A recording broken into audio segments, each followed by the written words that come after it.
And yet you're a man, walking this earth with all the weaknesses of man. But you will not in eternity see the Father. For the Father is not seen by anyone but the Son. No one has ever seen the Father, but the Son, who is in the bosom of the Father, he has made him known. So that no one knows who the Son is except the Father. And no one knows who the Father is except the Son. And anyone to whom the Son chooses to reveal it. So when the Son explodes within you, and the dust settles and he stands before you, then you know who you are. You are the Father. For the Son calls you Father. And you know the relationship. There is no doubt, no uncertainty in your mind as to this relationship between you, the Father, and the Son called David. So you'll see that David is not a physical being.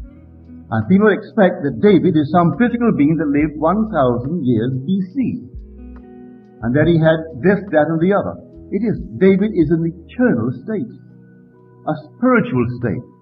And I'm speaking of a spiritual drama, not a physical drama.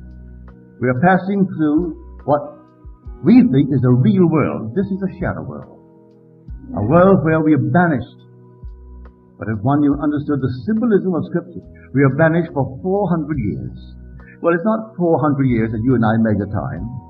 400 is the numerical value of the 22nd, which is the last letter of the Hebrew alphabet.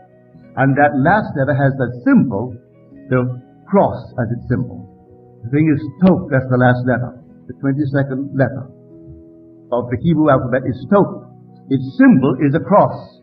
Its numerical value is 400. So I will banish you for 400 years while you wear the cross. As long as we wear these crosses that are slaves, we are on the journey. Then I'll bring you out and set you free and give you gifts beyond your wildest dreams, because he's going to give you himself. But you must first go into slavery. That was shown me so vividly in a vision of mine. I came upon a scene, the most glorious scene of flowers. There were huge sunflowers, but the flower was not a flower, it was a human face.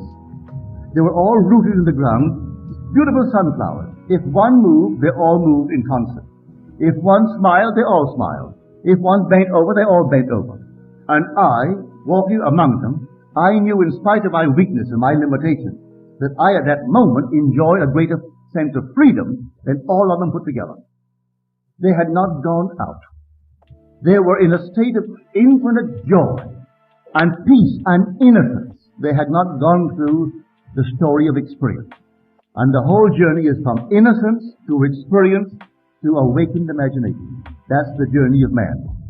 So you must come out of the state of innocence and enter this world of experience, and it's a hellish world. It's a world of hell, where everything dies. No matter how long it lives, it dies. The stars die. Everything dies in this world. So we enter the world of death, wearing a cross, which is the cross of the slave.